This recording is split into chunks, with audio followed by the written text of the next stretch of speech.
Everyone, কেমন আছেন সকলে? আশা করছি সকলে অনেক বেশি ভালো আছেন।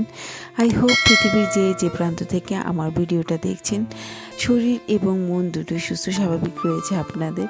তো গাইজ, যারাই আমার ভিডিও দেখেন আমি দূর থেকে সবার জন্য শুভকামনা করি, যেন সবাই সুন্দর থাকে, ভালো থাকে, সুন্দর একটা শরীর নিয়ে জীবনযাপন করে। তো যাই হোক গাইস, এই কথাটা প্রতিদিনই এই জন্য বলি যে আমরা যে প্রান্তেই থাকি না কেন যেন সবাই অনেক বেশি ভালো থাকি। তো গাইস, তোমাদের উদ্দেশ্যে আর একটা কথা বলবো, এতক্ষণে যারা আমার ভিডিওটা দেখতে শুরু করে দিয়েছো অবশ্যই একটা লাইক দিয়ে ভিডিওটা কন্টিনিউ করার চেষ্টা করবে, তাতে করে আমার মনটা ভালো লাগবে। আর কমেন্টের মাধ্যমে অবশ্যই জানাবে তোমরা কে কেমন আছো। এখন বাজে হচ্ছে দুপুর 11:30 বেজে গেছে। আমার বাচ্চারা স্কুল থেকে এসে খেতে বসেছে। আমি আমার বড় মেয়েটাকে নিয়ে আবার একটু পরেই হচ্ছে কোচিংয়ে যাব, সেজন্য একটু তাড়াহুড়া আছে। ওদিকে আমার সকালবেলাই হচ্ছে দুপুরে রান্নাবান্না শেষ, স্নান করে এসে তো রুমটা একটু ঝাড়ু দিচ্ছি। সকালে তো বাসি ঘর একবার ঝাড়ু দিয়েছি, কিন্তু রুমটা মোছা হয়নি। তো ভাবলাম এখন একটু রুমটা মুছে নেই, যেহেতু বাচ্চারা চলে এসেছে। তো ওরা তো এখন জুতো নিয়ে আবারও ঘরে ঢুকে গেছে, সেই কারণে বালু তো হয়েছে। রুমটা একটু ঝাড়ু দিয়ে তারপরে রুমটা মুছবো। তারপর ওদের খাওয়া দাওয়া শেষ হলে ওদের নিয়ে হচ্ছে যে যার মতো করে কোচিংয়ে যাব। আর এদিকে দেখো, এই যে জয়ার বাচ্চাটা কিন্তু অনেক বড় হয়ে গেছে আর দুষ্টামিও করে। আমার পায়ে পায়ে হাঁটে, যেদিকে যাই আমি ভয় পাই যে কখনো আমার পায়ের নিচে পড়লে তো মারা যাবে একদম। ছোট বাচ্চা যতই বড় হোক না কেন, পিচ্ছি একটা।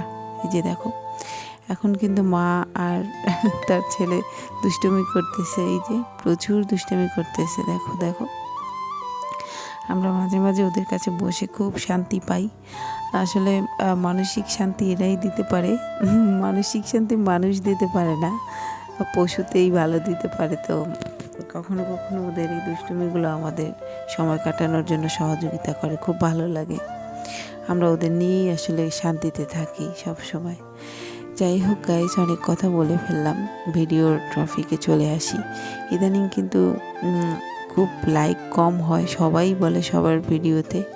তবে আমি বলবো জোর করে কিছু পাওয়া যায় না। যদি ভিডিওটা ভালো লাগে তাহলে অবশ্যই ভিডিও দেখার শেষে একটা লাইক দিয়ে ফিরে যেতে পারো, ভালো লাগবে। আশা করছি আমারও তোমারও ভালো লাগবে, কারণ তুমি একটা লাইক দিয়ে গেলে তোমার ভিডিওতে গিয়ে আমি আবার একটা লাইক দিয়ে আসবো।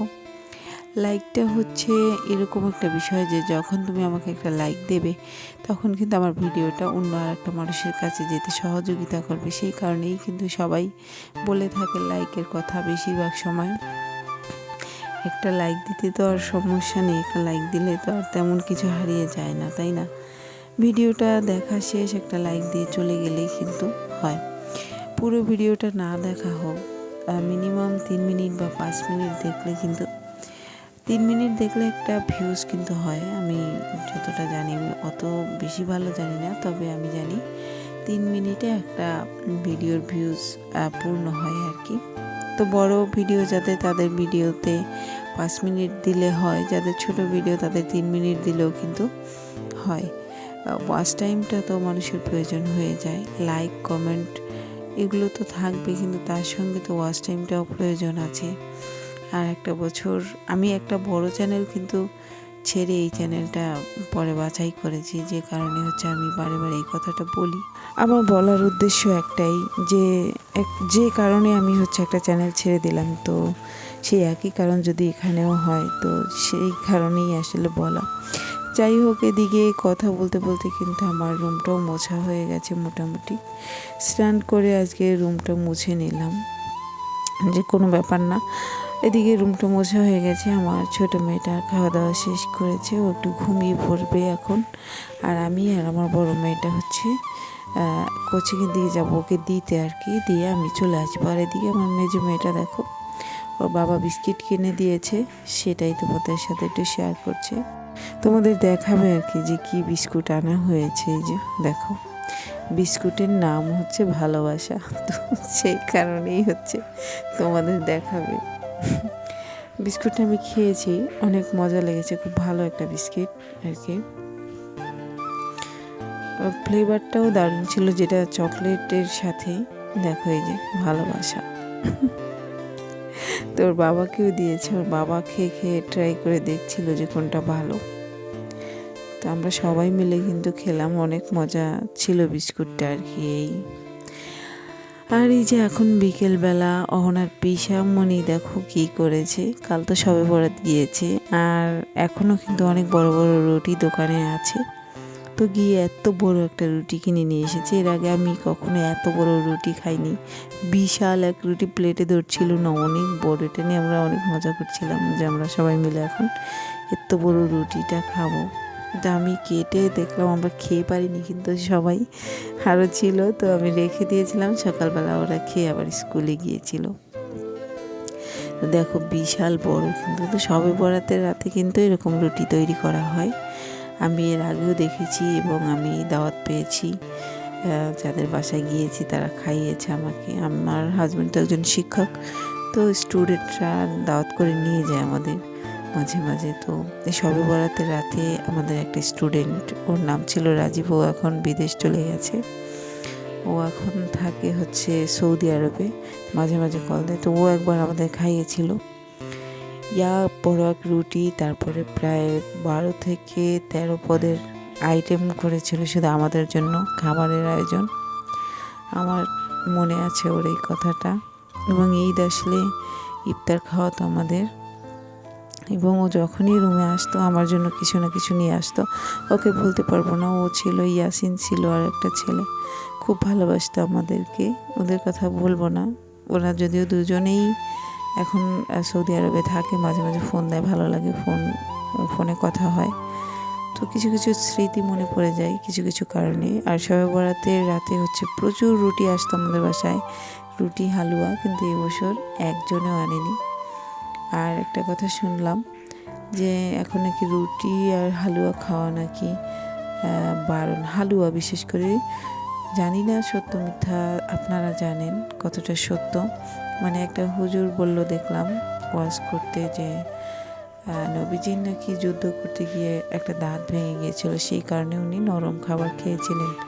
কিন্তু আপনারা কেন হালুয়া খাবেন, তাকে অপমান করছেন। তো সেই কারণেই নাকি এখন হালুয়া খাওয়াটা বেশিরভাগ মানুষ পছন্দ করেন না, বন্ধ করে দিয়েছেন। সত্য মিথ্যা জানি না, শুনি দেখি এই আর কি। মানে বোঝানো হয়েছে নবীজির তো দাঁতে সমস্যা ছিল, একটা দাঁত ভেঙে গিয়েছিল, সেই কারণে উনি নরম খাবারটা খেতেন। তো আমরা যারা সুস্থ স্বাভাবিক, আমাদের তো দাঁত ভালো আছে, তাহলে আমরা কেন সেটা খাবো?